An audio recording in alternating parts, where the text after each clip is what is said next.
welcome to WeekNGeek, your new comics preview for May 14th. I'm Mike Ortiz. And I'm the Chris Brown. What do you got? Well, I'm going to lead off here with, this is one that I just enjoy this character. I knew you were gonna pick this when I saw it was coming out this week. I don't even know the writer or the team in any way, but we got Deadly Hands of Kung Fu. And I wore my Shang-Chi t-shirt yesterday. Oh, too bad. So it was a day early. I didn't even think about it. You know, I like the Shang-Chi character. Yeah. I like the Marvel's Kung Fu character. I mean, there were so many great things that they did in the 70s, kind of reflecting that culture. It was Iron Fist and, and Shang-Chi, and just had a lot of fun with that sort of stuff. And, all of us kids who grew up loving it and grew up on, the Kung Fu theater on Saturday afternoons, well, we're adults now. Yeah. So now I get to read a new Shang-Chi, Deadly Hands of Kung Fu. I believe this is just a mini-series. I don't know for certain. It doesn't say one of anything, but they often don't really give Shang-Chi an ongoing. I mean, he made it, 50-some-odd issues the first time around, but I have no idea what this story's about. I haven't had a chance to read it yet, but it's Shang-Chi. Mm-hmm. Even though, in the original run, he completed his mission, and that's why he walks away at the end. But, us old guy, we want him back, so he's got to come back. A long time ago. He's got to come back. Yeah. So he's bored. Yeah, you can only, walk the lands like Kane from Kung Fu for so long. Yep. So next I've got Nightcrawler. This is issue number 2 by Chris Claremont. I haven't had a chance to read the first one. Just didn't get a chance. I kind of started to get into it and I was like, oh, that's right. Chris Claremont comes from the old school of writing comic books. There's a lot of words. And I was sitting in the car, waiting for Salvador to pick him up from school and just didn't get all the way through it. It's a little bit meatier, which isn't a bad thing. That's a good thing. We've just, you don't get as much of that in comics today. I like the Nightcrawler character. I really like how it is that he was brought back. It looks like, we got some carnival stuff going on here. So as that's part of his origin or whatever. But fun stuff. I like Nightcrawler. I want to see what Claremont's doing. And again, you get your money's worth because there's a lot of reading. Next up, all new Ghost Rider.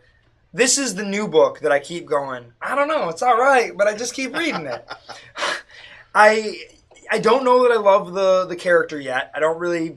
It's okay. Like, the writing's all right. I love the artwork. I think the artwork is really cool. And the more I think about Ghost Rider, and the more lately I've been going through back issue bins and things, at one point I saw a Guardians of the Galaxy cover that says, is this the future Ghost Rider? And it's just a guy with a flaming skull on, like, a slat, basically, like, trying to do, like, the Lobo thing. I'm like, oh, there have been so many different Ghost Riders. Like, how can I whine that it's not mine? I've already accepted the car. Right. So now I just need to accept the kid. Because if you ask me, like, I'm... more of a fan of the Dan Ketch Ghost Rider. Right. I didn't really grow up with John Blaze. Mm-hmm. So I'm one of those guys, and now that didn't exclude me from making fun of the Kyle Rayner guys until I finally was like, oh, yeah, I'm that way about a couple guys.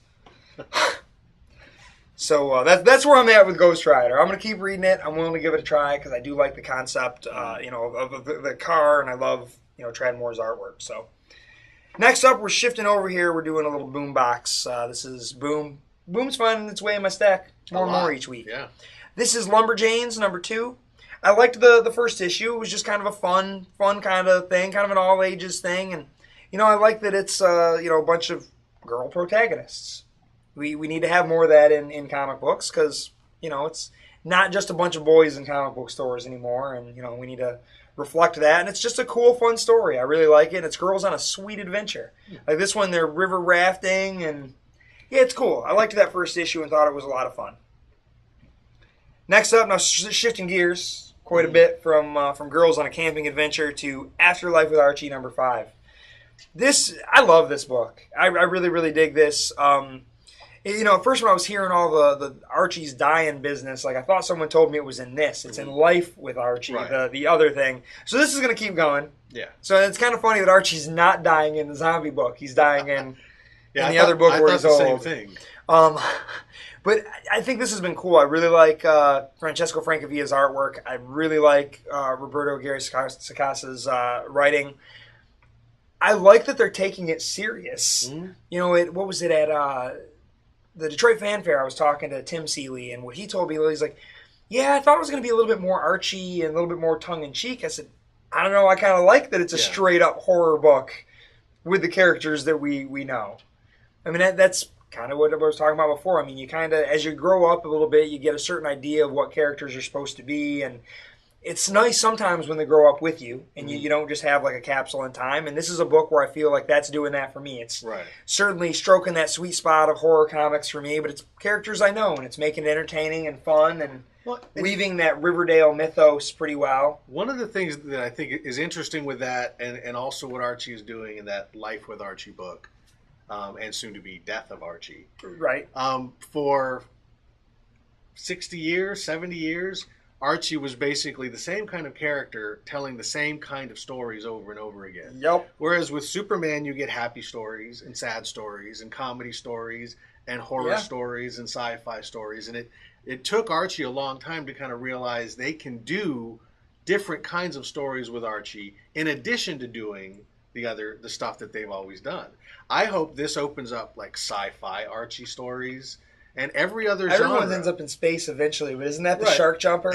Well, not it. Josie and the Pussycats were in space. Right, but they still were kind of telling the same stylistic story. True. They were just in space. How about right? How about a serious sci-fi? In space, Archie? no one can hear you rock. Well, they can hear you rock. They can hear you rock in space. But yeah, I just think that's such a great idea, even though I haven't been getting it. Because I'm not a big zombie fan or horror fan, but if we get a good sci-fi Star Trek-y Archie comic, that could be fun. I'm in. Yeah, that could be kind of neat. Yeah. Yeah, or even not? get those old Archie superhero characters and do like serious superheroes with them.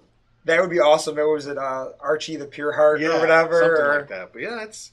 But yeah, props to Archie for actually thinking outside the box and trying to do something different. Yeah, they're doing some very cool stuff. Next, I got an IDW title here, Mars Attacks Firstborn. The Mars Attacks had slipped away on us. They did that one story there by John Layman. Really, really liked it. Sam Keith? Now we've got Sam Keith on a Mars Attacks awesome book. Artwork. So that's what kind of drew me to this. We've got Chris Ryall's doing the writing. I haven't written or read a lot of his stuff, but it's Sam Keith on a Mars Attacks book. And as I'm flipping through, I want to see more. Okay, there's a little baby alien, really fun stuff. I've always liked Sam's artwork, and seeing it here, doing some aliens and some fun stuff is pretty fun. I like that. So, we turn off the phone, but somehow the voice goes to voice message when I still don't even have an answering machine. They just talk through it, whatever. Good thing they were, it was a computer voice. They were resilient enough to hang on. Next up, now we're moving to our image titles. Just a couple of them in here this week. This is The Field. This was illustrated by Simon Roy, written and lettered by Eddie Brisson. He's the guy that was doing, Sheltered. He's still doing Sheltered. This is weird. A guy wakes up in the field with a cell phone, telling him to run. He ends up getting picked up by a strange dude who they end up in a diner. He shoots a bunch of people. It's bizarre. I guess it's a mini-series. All right. I don't know what's going on. He suddenly finds himself, clearly he shouldn't feel, safe in any way, shape, or form, and he doesn't. And there's some... just a lot of violence and craziness. Essentially, is being taken along for this ride with this crazy person who some people have sort of accepted. And these people are wearing Star Trek uniforms. I don't know what's going on, but it's been a weird book so far. I don't really know how to describe it. I don't know what genre it fits in exactly, but the first issue was intriguing. Mm-hmm. Next up, we've got, this is issue 127 of The Walking Dead. Issue 127, A New Beginning. This is a double-sized issue, so pretty thick. It was a good read. I mean, we've now jumped in the future a bit. It's no longer, that we've gotten past all-out war with Negan. The communities are thriving. They're trying to find new people and bring new people in, so they've introduced a new group of characters. Cool. So that's kind of a neat idea. We've got things are going on at, they mentioned the Kingdom, they mentioned the Hilltop, they mentioned Alexandria. So the communities are all thriving. We don't know the name of the community where essentially the Saviors would have gone. Those people have not been mentioned. Dwight has not been mentioned. So we don't know what's up with them yet, but we're still hearing little seeds of the other communities, and they're farming, they're thriving, things are going pretty well, and it's, a lot of setup, and I'm curious to see where it's going to go. Obviously, you have to have something happen to ramp it up, and I'm sure that will. I mean, there's Rick has an interesting conversation with Carl. Carl has a question to ask Rick, and they're evolving these characters, and they're doing some cool things. And by the time we reach our conclusion, there's something kind of fun in there that I was sort of hoping they were going to do, and I was hoping it would be in this new world because it seemed the only place that it would have to be there. Kirkman is doing so well with his writing. He never really just completely drops threads and lets them go away. When he does something, he's building on it, and it's there for a reason. And I really liked this issue. I thought it was pretty fantastic. I liked everything in All Out War, and I thought, you had to do it, and it had to conclude the way it did, and I loved the way it ended. If you haven't read it yet, I'm sorry. Go ahead. We're going to say spoilers here. It's been a few weeks. They just sort of arrest Negan. They say, all right, Rick has a big fight with Negan. They kind of capture him, and they have to, his throat is slit, and they save him. Mm-hmm. But you're going to be imprisoned for a long time. We're going to build the new world, and you're going to have to go to jail, and that's the way it's going to be.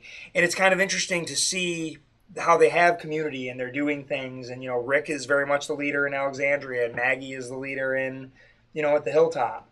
We would assume Ezekiel is still the leader of the kingdom. The kingdom still exists. We'll have to see, because it's only a new beginning. Good plan. I'm going to start off with Green Lantern Corps number 31. This is the second part of Uprising. In the first part, which was in the Green Lantern comic, the Khunds make their attack along with a bunch of other races who are upset at the Green Lantern Corps for all the stuff that the Durlans had kind of exposed about them, and also the Durlans that were actually members of the Green Lantern Corps. The Durlans had taken over some of the members. There's a really nice moment when the evil Green Lanterns, the shape-shifting Green Lanterns, turn on the rest of the Green Lanterns and start attacking, until Hal realizes even though the Durlans can replicate people down to their DNA, doesn't mean they can replicate their character or their will. So these Durlans are not without fear. They don't have strong willpower, even though they have the rings. They just get their butts kicked by the Green Lanterns because you get chosen for a reason, and the Durlans didn't get chosen. I thought it was a clever moment.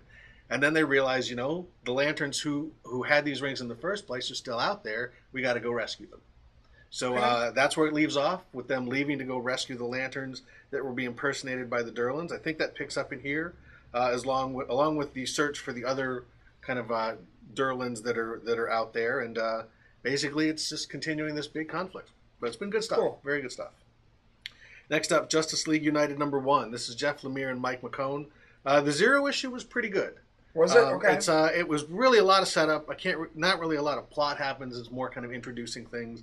Lemire is clearly kind of doing a long form story here, but it deals with some sort of extraterrestrials, which is fitting because we've got Lobo in here, the new Lobo, which the way Mike McKone draws him, he actually looks a lot better than some of the softer takes on it. And we got Hawkman, and I actually enjoy this new 52 Hawkman. I think that the costume that he's got is actually pretty good, pretty faithful to the original design, but updated. But they've kept all of the kind of fierceness and hard-assness without. They got to throw away all that messy continuity. That's one of the things that the New 52 did pretty well. So I like this take on him, and I still actually don't know if he's Thanagaran or if he's human or if he's a human using Thanagaran, because it doesn't matter. It's a dude with wings and a big old mace that beats the crap out of people, and that's Hawkman. But he's in this book. A lot of other characters.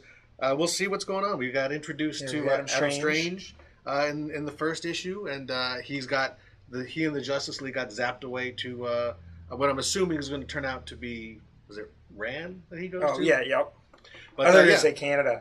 They get zapped away to Canada. It still has the total Canadian foreign logo. place. It's like they don't understand the French fries there. Oh, it looks like we've got the introduction of Ultra the Multi-Alien, the new 52 version of that. So, yeah, at the moment, this is going to be some more sci-fi with the Justice League. We'll see how it goes. Cool. Next up, actually, I'm going to first go to Batman Eternal number 6.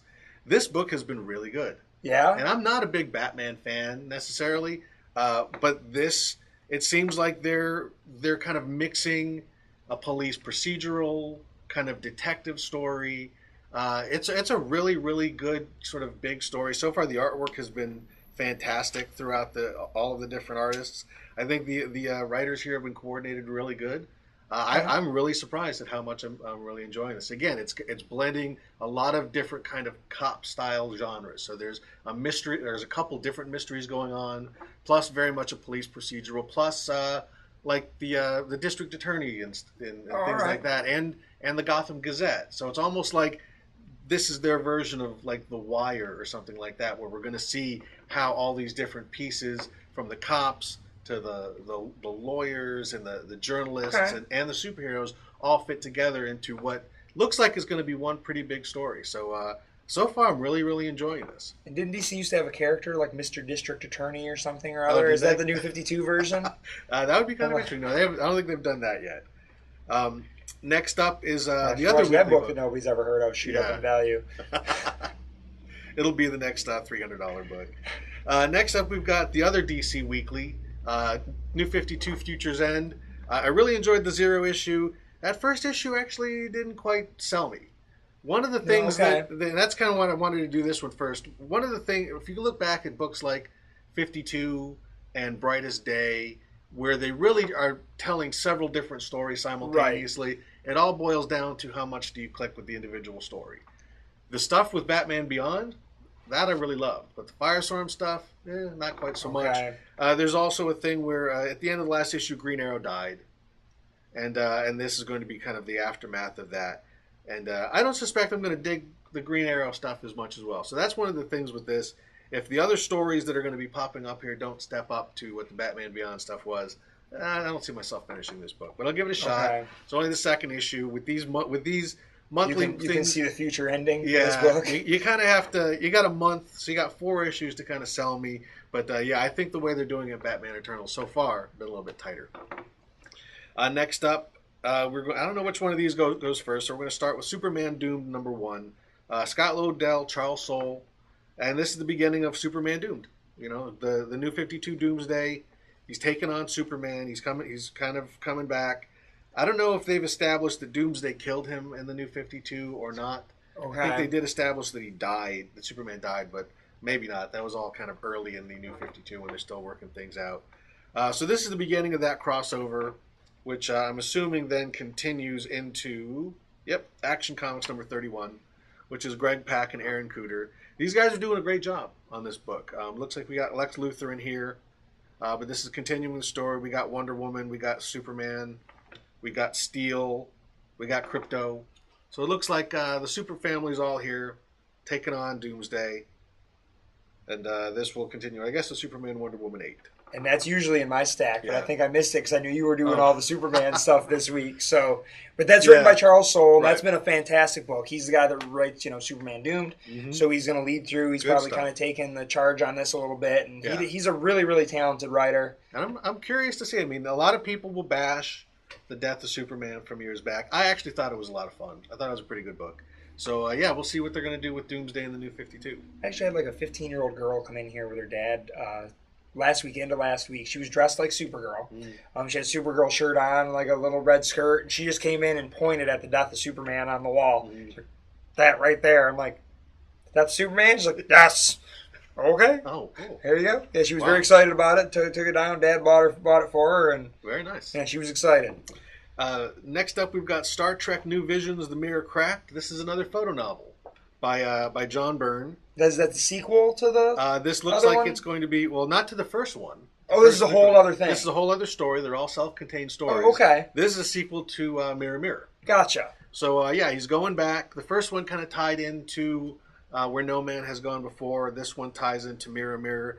So I guess this is going to be an ongoing thing. Kind of a neat idea. I like it. They've even got some stuff for some of the upcoming stuff. But this is basically John Byrne has taken photographs, taken stills from the TV show, photoshopped them together to create an entirely new story using the actual images of the cast. Kind of a neat idea. Yeah. The first one was kind of fun, a little wordy, a little heavy on that. They have a lot. They have to kind of fill in the gaps. Right. And they're kind of some complicated page layouts too. I don't know if maybe this a lot of panels on each page. So this is a densely packed book, and as it is, it's still even kind of a longer book, harder square-bound format. But if you're a Star Trek fan, especially a Star Trek fan of the old TV show, you got to pick this up because this is just like getting new versions of old episodes. So if you're mad at J.J. Abrams, John Byrne has saved you. He's given you your old Captain Kirk back. And we will never tell you John Byrne has saved you ever again. Next up, we've got All New X-Men #27. I don't remember what happened in the last issue of this, to tell you the truth. I know I'm caught up, But I think I'm getting kind of confused between the two X-Men I titles. have fallen behind because of the crossing over and such. But it looks like we've got Bendis, Stuart Immonen, and the X-Men from the future who were part of Battle of the Atom. I think they're popping up here because that's the girl from Runaways. And there's this is the future Charles X and the future Iceman. So I think they're calling them the Brotherhood of Mutants. It's only half of the future Iceman, though, because there's also a future Iceman that's like a bearded old wizard. Right. He's like the Alan Moore of Icemen. And why does he hate DC Comics and superheroes too? Probably. He was certainly mad at splitting himself in half. That's true. But maybe that's Alan Moore's problem. Maybe he got split in half. Maybe. And this is the cranky half. Who knows where the good half is just chilling out somewhere. Frank Miller might have stole part of his soul. Who knows? That's true. But this is continuing Bendis' X-Men. I'm not sure what the plot is, but I'm sure it's good. A little confused by that one. Next up, we've got Fantastic Four #4. And this is continuing James Robinson's new take on the book. At the end of the last issue, we got the new Frightful Four. Always a favorite of mine. And it looks like this time they're fighting. I like it so far. I think it's been a good book. I've really enjoyed this book. I mean, the Johnny Storm losing his powers... that's happened before. The team breaking up, that's happened before. But Robinson's been able to take ideas that have been done before, make them kind of fresh. Put the FF in there. The FF is in here. And that's one of the things is he's really tied it in very closely to what both Fraction and Hickman Robinson's were doing. A good writer, though. When he's nailing it, he gets it real well. And I don't know if this one touches on it, but in the last issue, Valeria, who was very mad at her parents for hiding their illness during the Fraction run, decided that she's going to go hang out with Uncle Doom for a while. And she's going to try to convince Doom to stop being a bad guy and, hey, let's save the world. That's not going to work out so well, Valeria. Just warning you now.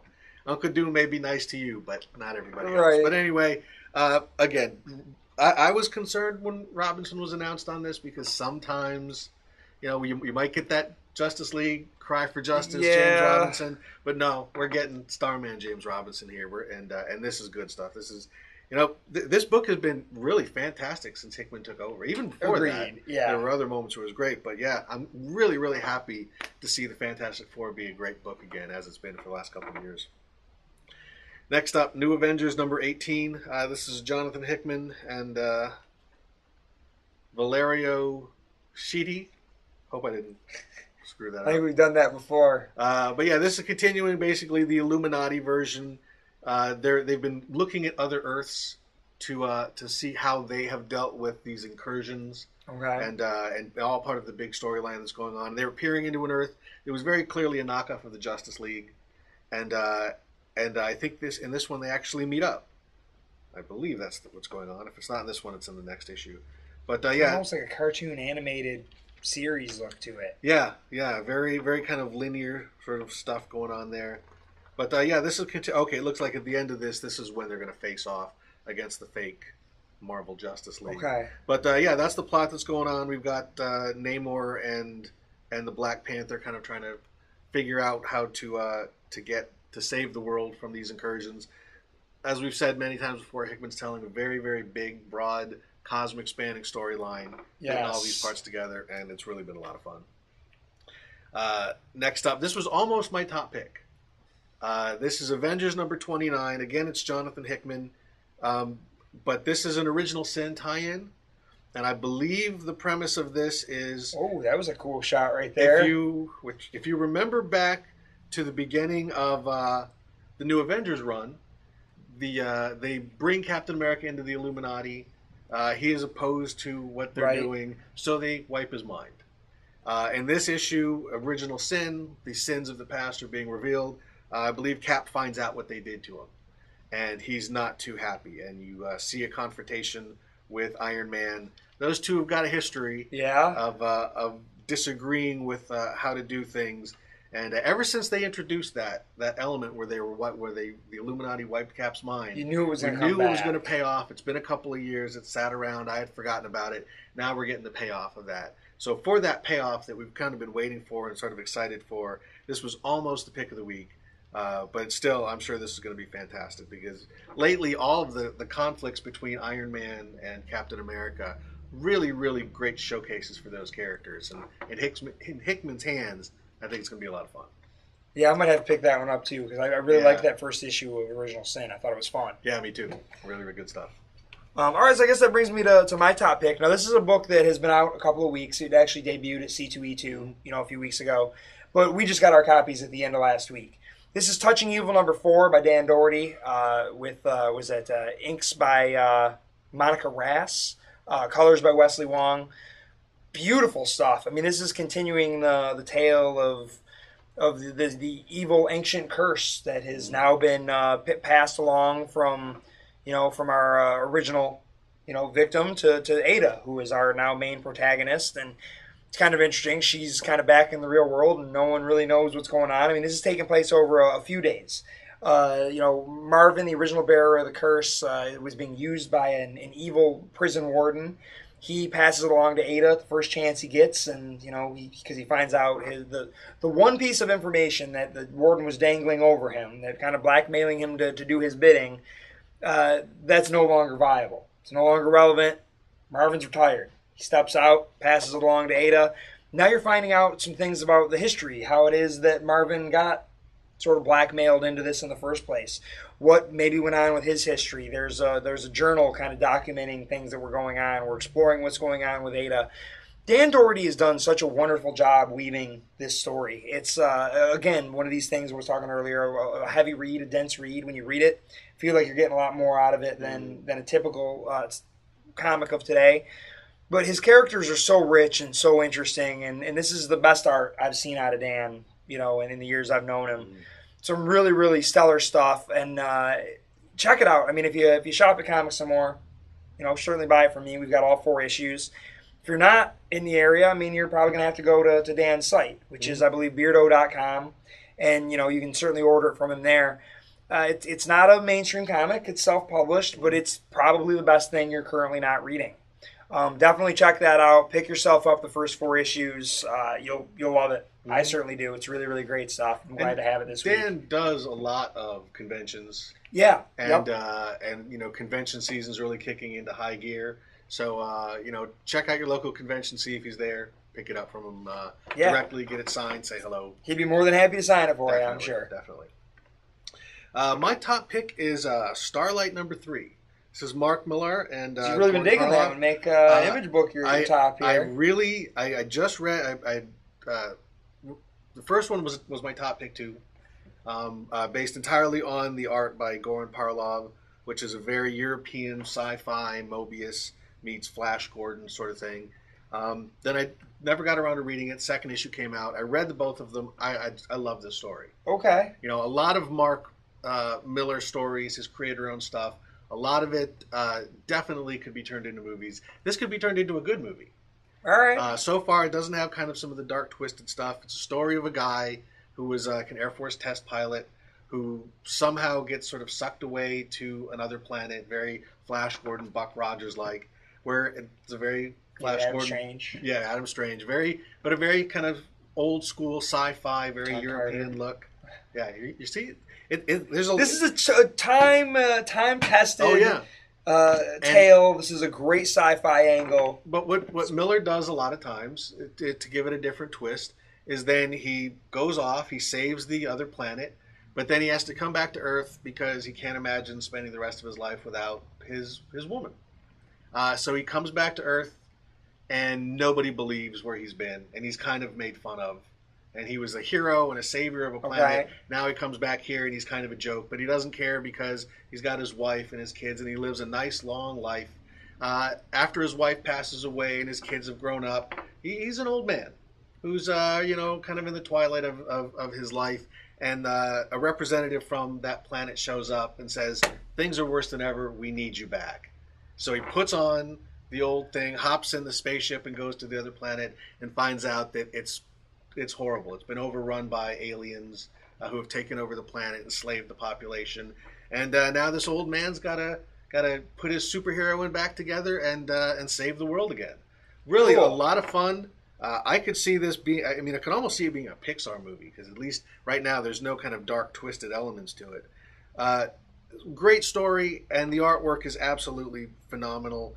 I recently saw the documentary Jodorowsky's Dune, which was a great movie. If I haven't had a chance to see it. Check it out. I don't know if it's still in release, but check it out when it comes out on video. And in that, there's a lot of Mobius artwork in it. And watching them talk about all this stuff and seeing a lot of 70s sci-fi, that kind of got me itching for some European sci-fi looking stuff. And that's here. I broke out the old Mobius books, went through them, but we're not getting any new Mobius. But Gordon Parlov is channeling him well. So between what really was a clever story and still just some gorgeous beautiful art, beautiful color, great feel, great vibe to it, interesting story. You know, I was surprised when I put down that second issue. I was like, this is good stuff. I really enjoyed it. A good twist on a very classic idea, and Mark Millar doesn't make it all nasty and twisted and perverted, at least yet. That's a 3 relief. issues. I'm not guaranteeing that it's not going to get nasty and twisted and perverted by the end. But every once in a while, he reminds you that he can actually write nice stories about good people. All right. And so far, this is one of them.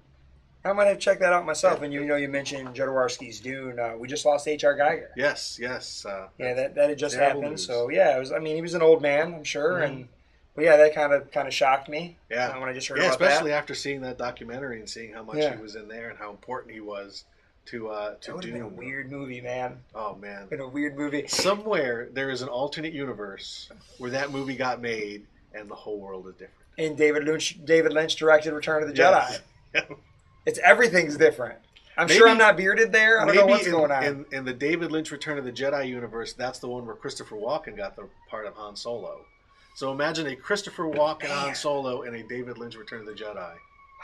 If only. Yeah, we wouldn't be living in this same world. No, totally different.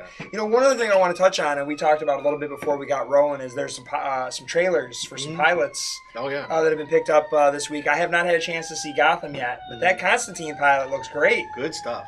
That the trailer for that thing looks. I haven't had a chance. They just released a clip too, and I haven't had a chance to. They released the trailer first, and then a clip that's over there at Comic Book Resources. Okay. So gotta check that out. But yeah, and now I've heard someone mention this. The dark-haired woman whose father was an associate of Constantine. Could that be Zatanna? Maybe that would be interesting. I don't know. I don't know if they mentioned her name or not in the trailer. I'll have to look. I mean, and I don't know how all their right stuff is if they can mention names, even though you've got that would be over at NBC, and then you've got they're using up all kinds of things over at Arrow. I wonder if they can all start just throwing names around. And I don't know. I would assume so.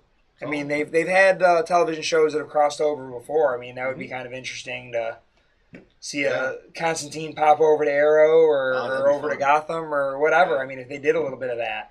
Cool. It looks like their DC's starting to build themselves an interesting little TV universe. Yeah. Marvel may have them beat in the movie theater, and they beat them to the small screen with S.H.I.E.L.D. But now DC's like, oh yeah, we're just waiting.